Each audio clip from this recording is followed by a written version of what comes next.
Olá, seja bem-vindo a essa edição. O convite você já sabe e já conhece. Vamos juntos conferir o que foi notícia nesta semana no Brasil e no mundo?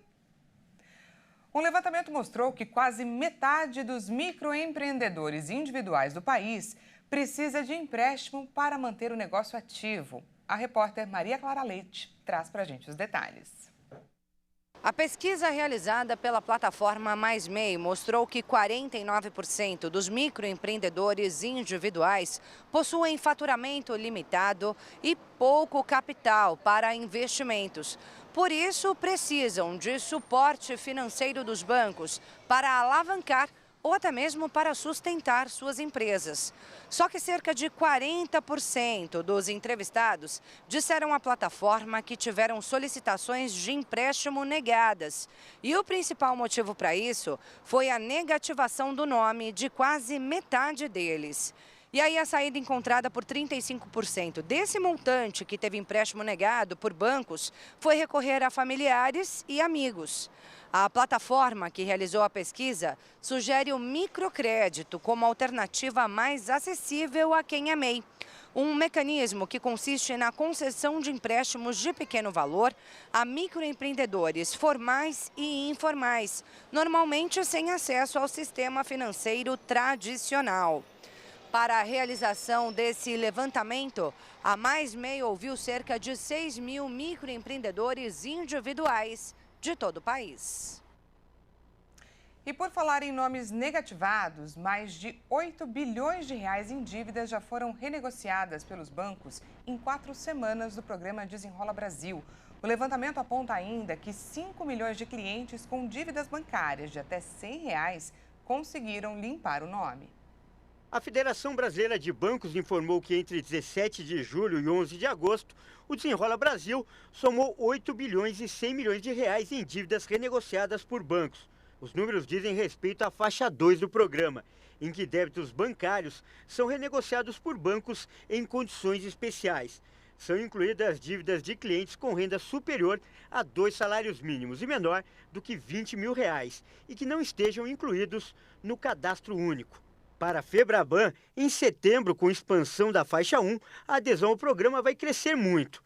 Outro destaque desta fase do programa é a possibilidade de bancos desnegativarem brasileiros com dívidas bancárias de até R$ 100.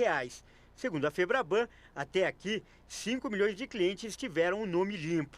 Ao todo, foram renegociados 1.296.000 contratos, beneficiando 985 mil clientes bancários.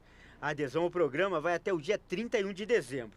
E a estimativa do governo é que o Desenrola renegocie 50 bilhões de reais em dívidas bancárias até o final do ano. E ainda falando sobre o bolso do brasileiro, uma pesquisa revelou que o trabalhador tem trocado prato feito por salgados. Os snacks, principalmente salgadinhos de pacote e salgados prontos, como coxinhas e esfirras, passaram a ser mais consumidos.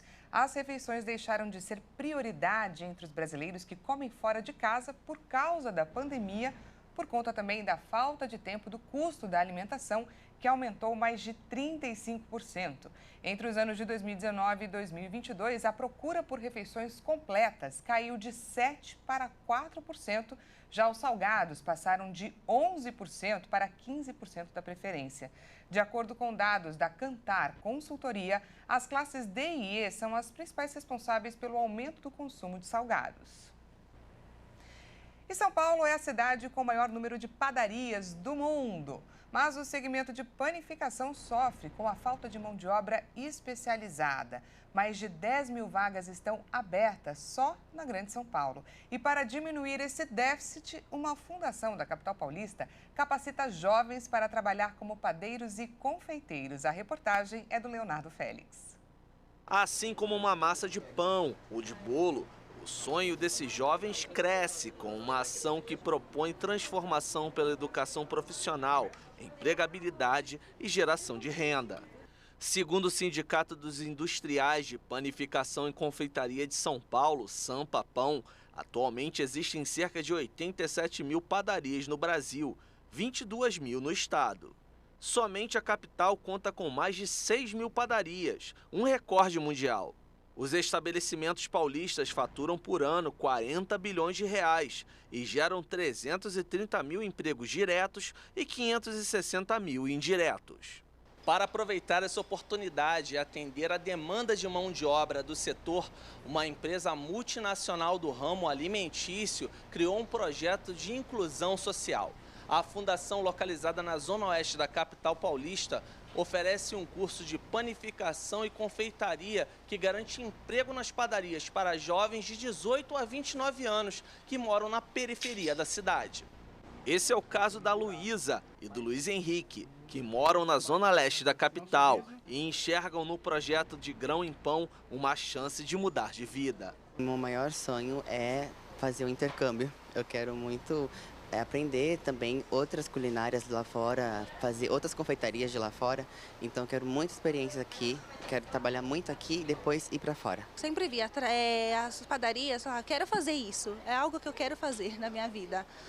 Fazer aqueles pães e bolos bonitos e entregar para as pessoas. Porque querendo ou não, a comida é algo que é necessário na nossa vida e traz felicidade e união. A iniciativa visa dar oportunidade para jovens que estão entre a faixa etária mais desempregada no Brasil. De acordo com dados do Ministério do Trabalho e Emprego, 5 milhões e 200 mil jovens de 14 a 24 anos no país estão desocupados, o que corresponde a 55% da população nesta faixa etária. Além disso, o de Grão em Pão busca formar força de trabalho qualificada em um mercado carente de profissionais. O projeto de Grão em Pão ele começou no ano passado de uma forma piloto, até para a gente ver o que funcionava ou o que não funcionava.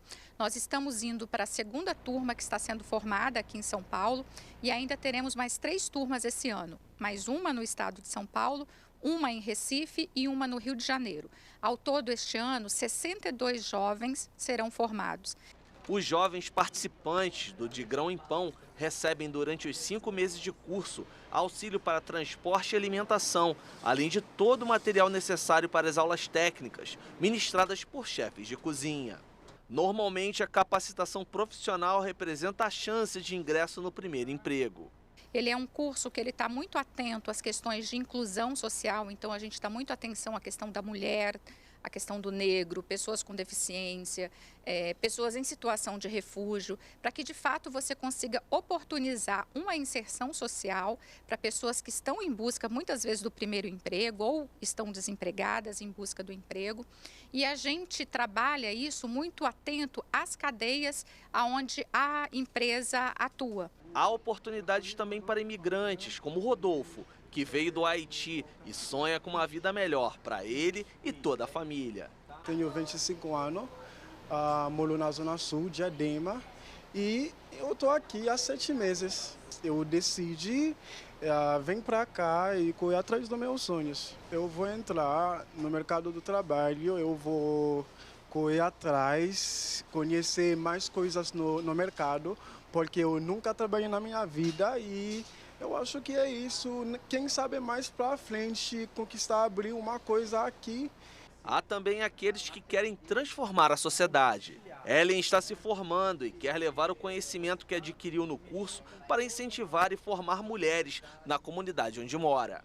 Eu vou motivar as mulheres que a gente atende lá na comunidade para aprender a mexer com a farinha e gerar um pão, como que se faz um pão, como que faz um bolo, para vender. Então isso estou muito motivada para ensinar elas o que eu fiz aqui no curso com a galera, eu vou ensinar para nossas famílias. Então muito feliz, muito grata, muito gratidão o que a gente aprendeu aqui.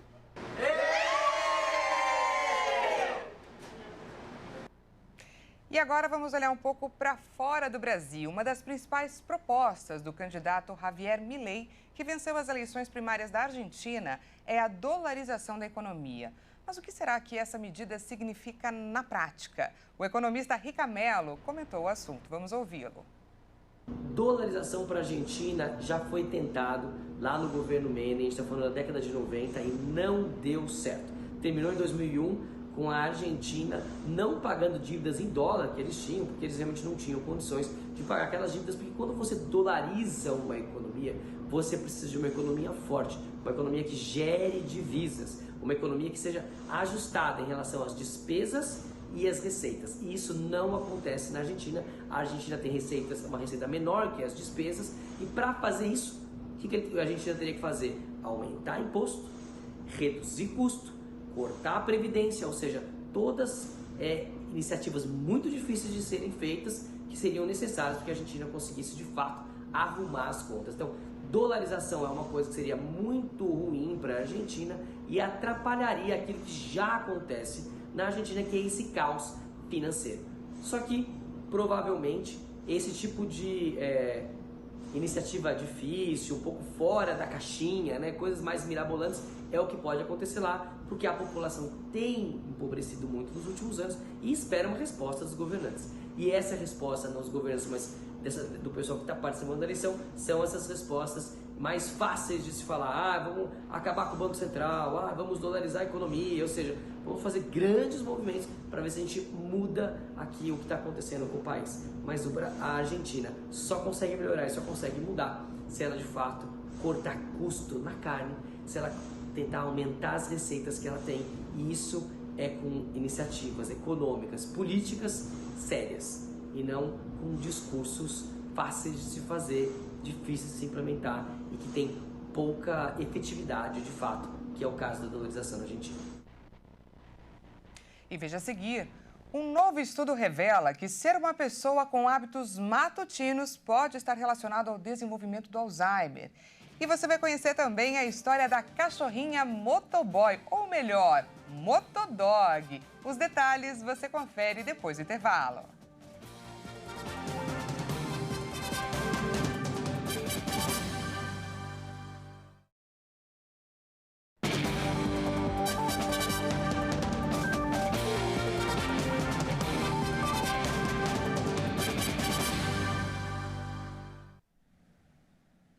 Seja bem-vindo mais uma vez, nós estamos de volta com mais notícias para você.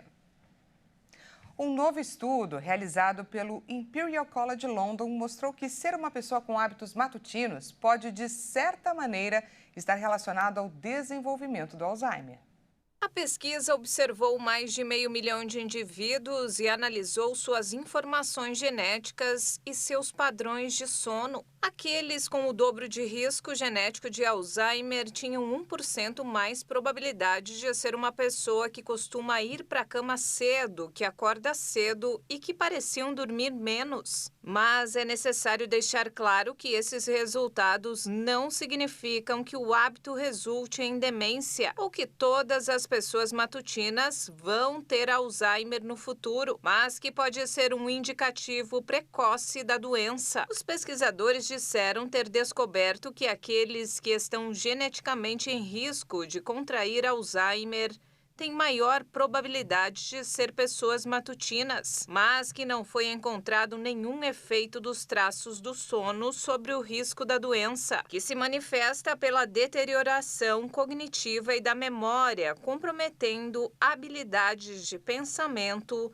e a capacidade de realizar as tarefas simples do dia a dia. O primeiro sintoma e o mais característico é a perda de memória recente. Com a progressão da doença, vão aparecendo sintomas mais graves, como a perda de memória remota, ou seja, dos fatos mais antigos, assim como irritabilidade, falhas na linguagem, prejuízo na capacidade de se orientar no espaço e no tempo. Embora não haja cura, o paciente precisa ser acompanhado. No Brasil, os Centros de Referência do Sistema Único de Saúde oferecem tratamento multidisciplinar integral e gratuito para pacientes, além de medicamentos que ajudam a retardar a evolução dos sintomas. Segundo o Ministério da Saúde, é estimado que 1.200.000 brasileiros têm Alzheimer e 100 mil novos casos são diagnosticados a cada ano. Afuá, cidade no arquipélago do Marajó, prova que é possível viver sem motos e também sem carros. No local chamado de Veneza Marajoara, bicicletas e adaptações dela são usadas no transporte de pessoas a passeio ou também em serviço. Os meios de transporte de Afuá, além de criativos, são ecologicamente corretos, não poluem o meio ambiente e atendem às necessidades da população. Algumas bicitaxis ganham nomes próprios, como Bate Ferrari, a união de duas bicicletas com aros e bancos que lembram traços do super-herói Batman, fazendo ainda a alusão ao carro italiano de luxo. A população da cidade é bem criativa. Outros moradores investem nas bicitaxis, incluindo lataria, que escondem os pedais, e acessórios como som e luz, a partir do uso de bateria, aproximando a estética de seus veículos aos carros de verdade. A peculiaridade local foi foco de estudo. Uma pesquisadora procurou entender em sua dissertação os processos de criação e uso vividos com o bicitaxi a partir da experiência social em Afuá. O município fica em área de várzea, próximo à foz do rio Amazonas. Grande parte da cidade é suspensa em palafitas e as ciclovias estão sobre elas, em avenidas de madeira ou pavimentadas. Em Afuá, há bicitaxis que ganharam nomes de acordo com o uso e serviço. A bicilância, por exemplo, é quase uma ambulância, mas os socorristas pedalam para transportar pacientes ao hospital da cidade. O serviço de coleta de lixo também precisou ser adaptado à realidade da região e é feito com carregadores produzidos com madeiras, sob duas rodas. Criador do primeiro bicitaxi, Raimundo Souza, de 55 anos, conhecido como Sarito, idealizou o veículo em 1995, pensando na junção da bicicleta com o táxi, para levar mais crianças para passear. As crianças gostaram e as pessoas começaram a se adaptar a andar com o novo veículo. Ele conta que o nome foi a junção de bicicleta com táxi e a partir daí começou a cobrar para transportar as pessoas. A produção do novo transporte caiu no gosto da população e as pessoas ganharam autonomia nas adaptações. Hoje, a gente depende do bicitaxi porque ele serve para muitas coisas, explica o seu Sarito. O exemplo da cidade de Afuá é muito útil para o meio ambiente. Você certamente já ouviu falar em pombo-correio, não é mesmo? Mas eu duvido que você tenha visto uma cachorrinha motoboy, ou melhor, motodog. Nós vamos mostrar agora a história da cadelinha Rubi. Ela ficou famosa na internet ao fazer entregas de moto com o seu tutor. Vamos conferir na reportagem da Maria Clara Leite. Faz um pedido, efetua o pagamento, aguarda o tempo indicado e recebe uma surpresa. Olha ela aí! A senhorita que é a Maria Clara? Oi! Chegou aqui a sua encomenda. Minha encomenda tá ali ou tá aqui nesse? Só quando é pequenininha. Hoje a sua tá ali, né, bebê? Mas ela veio junto entregar, porque afinal é sua ajudante, né? Tá em todas, sempre. Né, pai? Esta é Rubi, a sensação de entregas na capital paulista. Não tem quem não se encante. Mas não tem jeito, olha como é que fica aqui, pessoal, dá uma olhada. Ai, a Rubi é demais. A repercussão do trabalho da cadelinha foi tanta que ela ganhou perfis nas redes sociais. Em um deles tem mais de 380 mil seguidores e no outro quase 230 mil. Bem, já que a Rubi veio até a Hit TV hoje, para fazer essa primeira entrega do dia, a gente vai aproveitar para conhecer um pouquinho dessa história inusitada. Certo, Miguel? Topa? Bora, vamos lá falar da nossa história. Aqui a cachorrinha atraiu os olhares de todos e recebeu muito carinho. Depois de muito mimo, enfim, uma parada para a gente entender como foi esse encontro entre Rubi e Miguel. Então, a Rubizinha é um cachorrinho resgatado das ruas, né? Que foi encontrada na periferia de São Paulo, lá no Capão Redondo. E ela era um cachorrinho, assim, iguais a muitos que estão na rua. debilitado, com fome, magra, anêmica, e ela tinha um tumor, TVT. E ela foi castrada e foi extraído o tumor e ela fez quimioterapia e hoje ela está bem. E bota bem nisso! Assim que foi curada, a cadela se mostrou atraída pela moto e pelo trabalho do tutor. Toda vez que eu chegava em casa, abria o portão, ela corria e pulava em cima da moto. E foi assim que ela começou a andar de moto. E depois passou a trabalhar comigo de moto. No figurino, jaqueta de couro, mochila personalizada e capacete cheio de estilo. Assim, a dupla inusitada faz até 5 entregas por dia, a depender da demanda e do clima. E aí tem parada para brincadeira, banheiro, pro almoço, água, carinho e até um cochilo. Depois de tanto sucesso, Rubi ganhou marca própria e hoje tem até uma lojinha virtual, de onde sai boa parte das entregas que faz com o Miguel. A entrega da loja da Rubizinha. E aí, pai, vamos finalizar essa entrega? Obrigado por adquirir um produto da lojinha, viu? É isso aí, gente. Vamos comprar para ajudar ele. Obrigado demais. Bem, agora a gente veio aqui do lado de fora da emissora, nessa praça que fica do ladinho da Hit TV, para falar de um outro projeto encabeçado pela Rubi. É o Saquinho Mata Fome, que mostra que ela não esqueceu suas origens.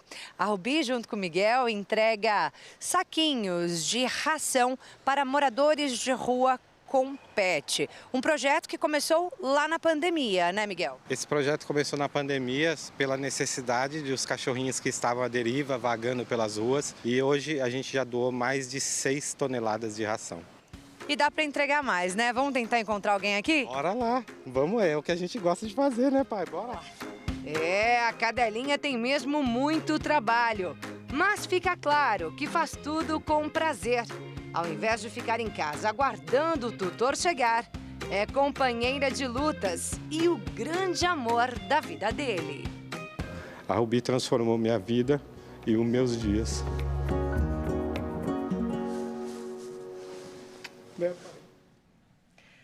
Muito linda essa Rubi. Essa edição fica por aqui. Obrigada pela sua companhia. Um ótimo final de semana para você e até segunda.